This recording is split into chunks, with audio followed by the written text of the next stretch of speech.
का आला साया। रात के लगभग 1 बजे का समय था। काले कपड़े पहनी एक औरत, जिसने अपना चेहरा कपड़े से ढका हुआ था, हाथ में एक काले रंग की पोटली लिए चौराहे की तरफ बढ़ रही थी।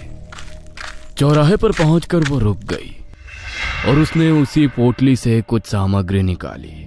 एक नींबू जिस पर अनगिनत पेंस चुभाई गई थी, और साथ में एक लाल साड़ी, और उसके ऊपर सुहागन का श्रृंगार रखकर उसने वहां पर एक दिया जलाया और उस पोटली को वहीं छोड़कर वो उल्टे रास्ते वहां से बड़ी ही तेजी से निकल गई।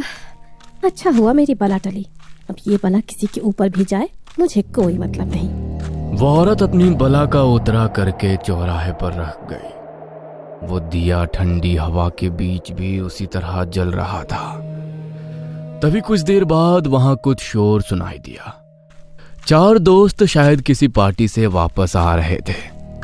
रोड पर स्ट्रीट लाइट की रोशनी पड़ रही थी, मगर बार बार वो लाइट फ्लिकर कर रही थी, जिस वजह से उन्हें रास्ते पर ठीक से कुछ दिखाई नहीं दे रहा था।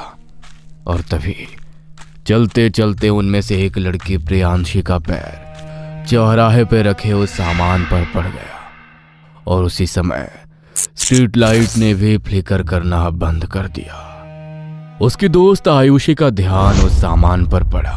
ओ माय गॉड, ये क्या किया तूने?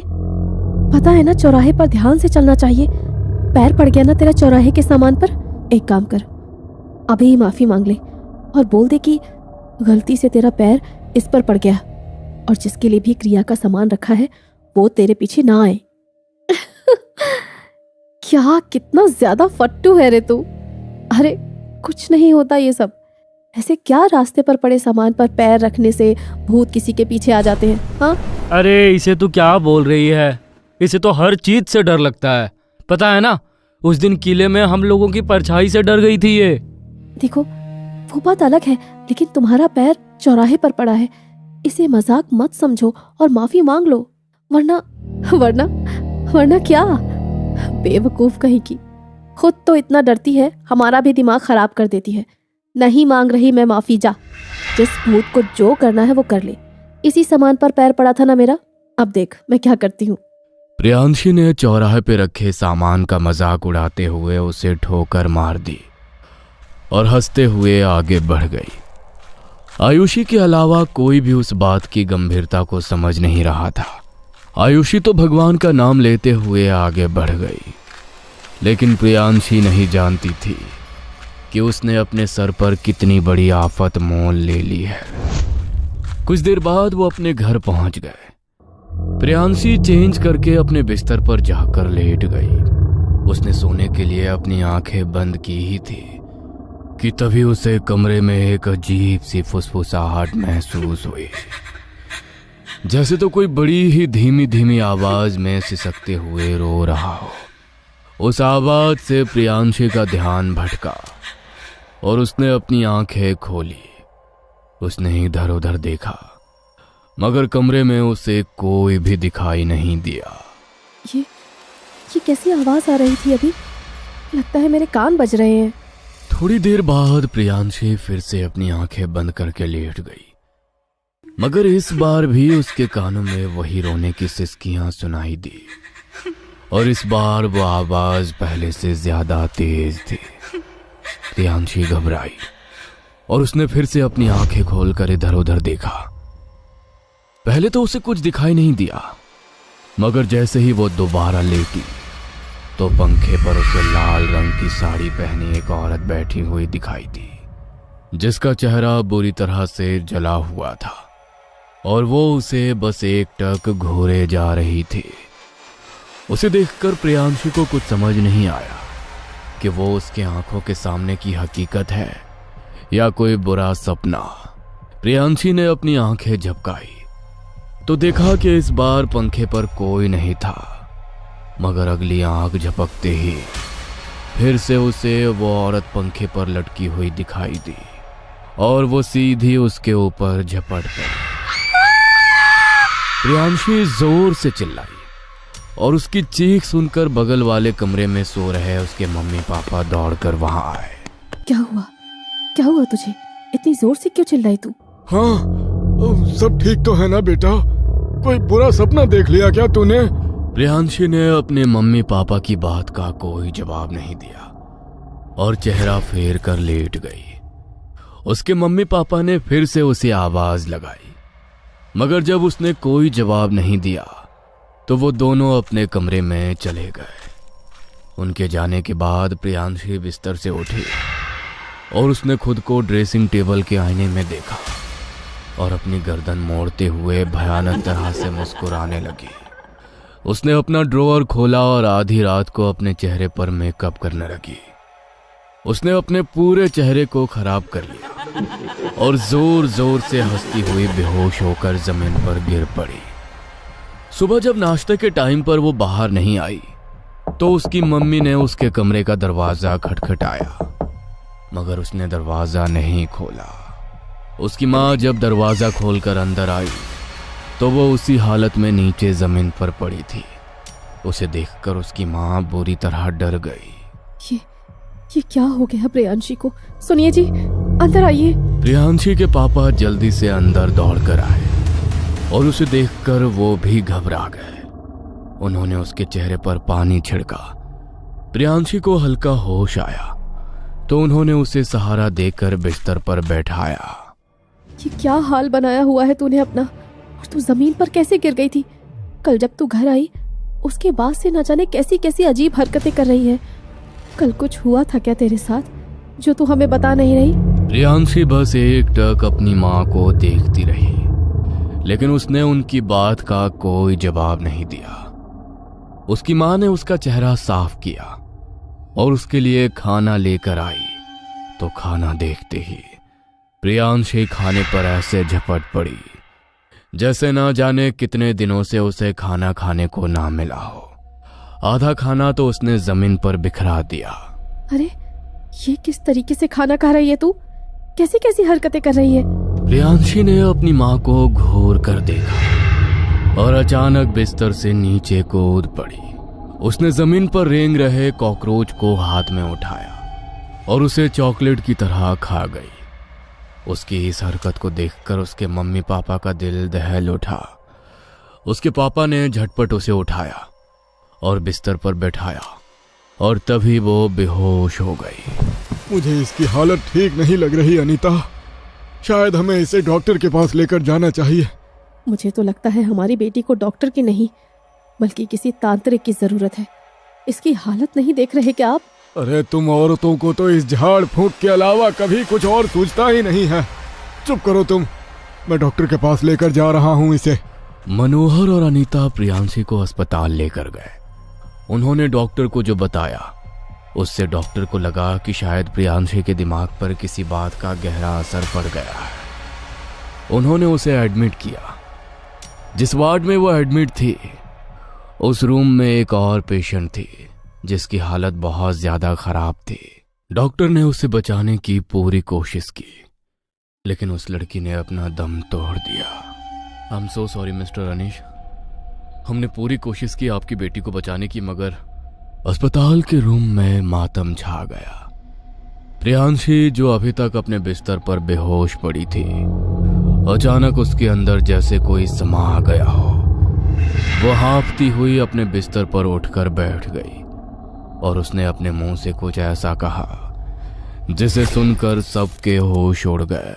आप इस तरह रोइए मत मम्मी पापा।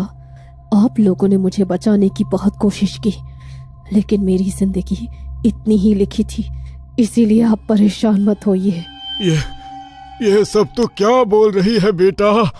मनोहर ने जैसे ही ऐसा कहा प्रियांशी का शरीर जोर जोर से तड़प गया। उसका पूरा शरीर सफेद पड़ गया और वो वहीं निठाल हो गई।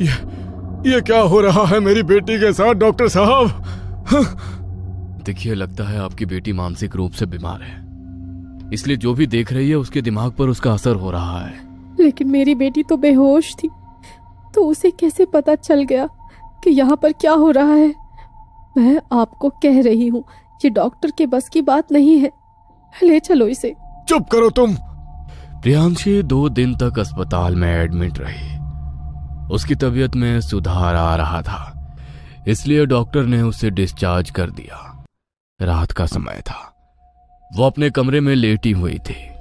तभी उसे लगा कि उसके इर्द गिर्द एक नहीं बल्कि बहुत सारे लोग खुसुर फुसुर कर रहे हैं। उस आवाज से मानो उसके कान फट जाएंगे। उसने अपने कानों को अपने हाथों से भींच लिया, मगर फिर भी वो आवाज उसके कानों में और तेज बढ़ती गई। उसने नजर घुमाकर देखा तो अनगिनत आत्माएं उसकी तरफ बढ़ रही थी, जिनमें से कुछ के चेहरे को पहचानती थी। ये सब क्या हो रहा है मेरे साथ? वृंदा, वृंदा, वृंदा, तुमने तो पिछले हफ्ते ही खुद की जान ले ली थी ना। तुम मर चुकी हो, तुम मुझे कैसे दिखाई दे रही हो? प्रियांशी जहां जहां जाती जा रही थी, वहां वहां से आत्माएं चलकर उसके पीछे आती जा रही थी और एक साथ उन सब ने उसके भीतर प्रवेश करना शुरू कर दिया था। प्रियांशी का शरीर बिल्कुल भारी हो चुका था और वो बड़े ही अजीब आवाज में जोर जोर से कुछ बड़बड़ाने लगी। उसके बड़बड़ाने की आवाज इतनी तेज थी कि उसके मम्मी पापा दौड़कर उसके कमरे में आए और अपनी आंखों के सामने का नजारा देखकर उनके होश उड़ गए। प्रियांशी के शरीर की सारी हड्डियां मुड़ चुकी थी और वो अजीब अजीब आवाजों में बड़बड़ाए जा रही थी। मैंने बोला था ना आपको कि हमारी बेटी को तांत्रिक बाबा की जरूरत है। अभी के अभी लेकर आइए किसी को, वरना इसकी हालत संभलने में नहीं आएगी। ए बुढ़िया, तू चाहे किसी को भी बुला ले, लेकिन अब कुछ नहीं कर पाएगी। इसने खुद अपने अंदर आने का न्योता दिया है, इसीलिए अब कोई इसे हमसे अलग नहीं कर सकता। इसका शरीर अब हमारा घर है। अगर हमें यहाँ से निकालने की कोशिश की तो ये भी फिर हमारे साथ ही जाएगी। प्रियांशी के मुंह से ये सब सुनकर उसके मम्मी पापा के पैरों तले से जमीन खिसक गई। प्रियांशी के शरीर की हर एक हड्डी मुड़ चुकी थी, मगर उसके बाद भी वो बड़े ही भयानक तरीके से मुस्कुरा रही थी। अपने हाथ पैरों पर रेंगती हुई वो अपने मम्मी पापा की तरफ बढ़ने लगी। उसके पापा ने हिम्मत करके अनीता का हाथ पकड़ा और जल्दी से उसे कमरे के बाहर खींचकर कमरे को बाहर से बंद कर दिया। मुझे पहले ही तुम्हारी बात मान लेनी चाहिए थी। अगर पहले तांत्रिक बाबा के पास चले गए होते तो प्रियांशी की हालत इतनी खराब ना होती। जैसे जैसे वे बातें करते जा रहे थे, वैसे वैसे अंदर से आने वाली प्रियांशी के हंसने की आवाज और ज्यादा भयानक होती जा रही थी। उसकी मां घबराते हुए घर के मंदिर वाले कमरे की तरफ दौड़ी। उन्होंने आधी रात को ही मंदिर में दिया जलाया और माता रानी की आरती गाने लगी और उसी वक्त प्रियांशी के कमरे से उसकी चीखों की आवाज सुनाई दी। लेकिन उनके अंदर इतनी हिम्मत नहीं हो रही थी कि वो उसके कमरे का दरवाजा खोलकर उसके पास जा सके। कुछ देर तक चीखने के बाद कमरे से उसकी आवाजें आनी बंद हो गई। मनोहर और अनीता ने चैन की सांस ली और मंदिर वाले कमरे में ही बैठ गए। इस कमरे में कही हुई बातें शायद वो आत्माएं सुन नहीं सकेंगी। मैं कल सुबह होते ही तांत्रिक बाबा के पास जाऊंगा। अब हम एक और दिन भी इंतजार नहीं कर सकते। अगली सुबह घर में बिल्कुल खामोशी थी, मगर शाम होते ही फिर से प्रियांशी के कमरे से वैसे ही हंसी की आवाज सुनाई देने लगी। दीवार को कुरेदने की आवाजें बाहर तक जा रही थी। उसकी उंगलियों का मांस फट चुका था और खून बहकर फर्श पर गिरने लगा था। उसकी मां ने कमरे का दरवाजा खोला और उसकी हालत देखकर उसकी आंखें फटी की फटी रह गईं। प्रियांशी उन्हें देखकर जोर जोर से हंसने लगी। तभी अचानक प्रियांशी का चेहरा गंभीर हो गया। कमरे के बाहर तांत्रिक बाबा खड़े थे, जिन्होंने कमरे के बाहर एक रक्षा घेरा खींच दी थी। उन्होंने कमरे के भीतर प्रवेश किया तो प्रियांशी आक्रामक हो गई और अलग अलग आवाजों में फिर से बड़बड़ाने लगी। तुझे क्या लगता है तू तो इसे बचा लेगा। इसने खुद हमें अपने शरीर में प्रवेश करने का आमंत्रण दिया है। इसने मेरा अपमान किया और मेरी क्रिया के सामान को ठोकर मारी, इसलिए मुझे इसके साथ चलकर इसके साथ आना पड़ा और अब मैं इसे नहीं छोड़ सकती। मुझे इसका शरीर चाहिए। तांत्रिक बाबा समझ गए थे कि उसके साथ एक के साथ बहुत सी आत्माएं बंध गई हैं, मगर इसका कारण उन्हें समझ नहीं आ रहा था। इसलिए उन्होंने प्रियांशी के इर्द गिर्द गोल घेरा बना दिया ताकि वो उससे बाहर ना निकल सके, और वहीं पर एक अग्निकुंड जलाकर बैठ गए। उन्होंने मंत्र पढ़ते हुए ध्यान लगाए तो उन्हें अपनी आंखों के सामने सब कुछ नजर आने लगा, मगर उनका चेहरा निराशा से मुरझा गया। वो कमरे में जलती हुई अग्नि छोड़कर बाहर आ गए। क्या हुआ बाबा, आप बाहर क्यों आ गए? मेरी बेटी ठीक हो गई? माफ करना, लेकिन तुम्हारी बेटी को मैं ठीक नहीं कर सकता। उसने चौराहे पर रखी क्रिया सामग्री का अपमान किया और खुद उस आत्मा को अपने पीछे आने पर उकसा दिया। और एक बार यदि कोई आत्मा इंसानी शरीर के अंदर प्रवेश कर जाती है तो उस शरीर के भीतर आत्माओं के प्रवेश का द्वार खुल जाता है। इसलिए जो भी भटकती आत्मा तुम्हारी बेटी को देखती है उस द्वार को खुला पाकर उसके भीतर प्रवेश कर जाती है। उसके शरीर में इतनी अनगिनत आत्माएं प्रवेश कर चुकी हैं कि मैं उनकी गिनती तक नहीं कर सकता। तो उनसे तुम्हारी बेटी को बचाना तो मेरे लिए असंभव हो चुका है। मैं इसमें तुम्हारी कोई मदद नहीं कर सकता। मुझ अकेले के पास इतनी शक्ति नहीं है। ऐसा मत कहिए बाबा। अरे मैं तो आपके पास बहुत आस लगा कर आया था। अगर आप भी इस तरह से हमारी मदद करने से इनकार कर देंगे तो मेरी बेटी को कौन बचाएगा? महायज्ञ करना होगा जिसमें 51 अघोरी एक साथ बैठकर यज्ञ करेंगे, क्योंकि इतनी आत्माओं को केवल वो अघोरी ही संभाल सकते हैं। तब तक ये रक्षा की रेखा तुम्हारी बेटी की रक्षा करेगी।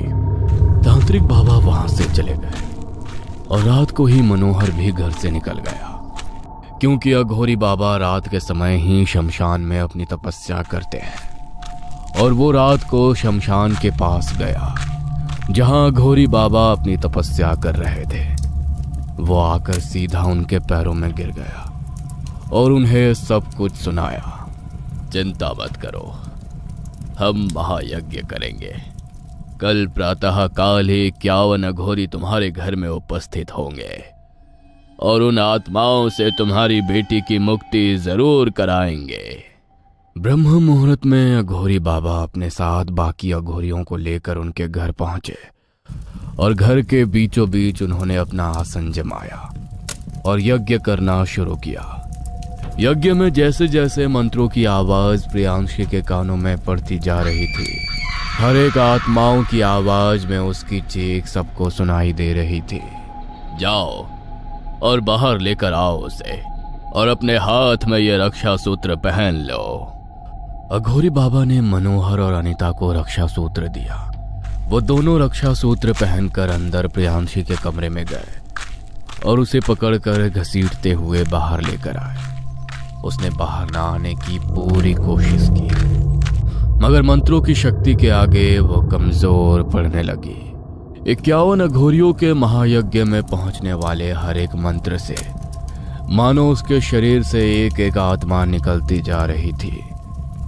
पूरे 5 घंटे तक यज्ञ चलने के बाद प्रियांशी बिल्कुल कमजोर पड़ गई और शरीर से निकलने वाली आखिरी आत्मा के साथ वहीं पर निठाल होकर गिर पड़ी। अघोरी बाबा ने उसकी आत्मा का शुद्धिकरण किया और उसके शरीर में आत्माओं के प्रवेश करने का जो द्वार खुल चुका था उसे भी तंत्र के जरिए बंद कर दिया गया। उसके हाथ पर और गले में उन्होंने रक्षा सूत्रों को बांध दिया। समय रहते मनोहर को अपनी बेटी की जान बचाने का रास्ता मिल गया, इसलिए उसकी जान बच गई, वरना कुछ दिनों के भीतर ही वो अपनी जान से हाथ धो बैठती। इसलिए कहा जाता है कि चौराहे पर रखी क्रिया सामग्री से हमें सावधान रहना चाहिए, क्योंकि हम नहीं जानते कि वो क्रिया सामग्री कितने खतरनाक आत्मा के साथ जुड़ी है और वो आपके भीतर कितनी आत्माओं को निमंत्रण दे सकती है। और आपका शरीर अनगिनत आत्माओं का घर बन सकता है। यदि आपको ये कहानी अच्छी लगी हो तो हमें सब्सक्राइब करें। हम जल्द ही एक और नई डरावनी कहानी लेकर आ रहे हैं। कहानी को सबसे पहले देखने के लिए हमारे नोटिफिकेशन को ऑन कर लें।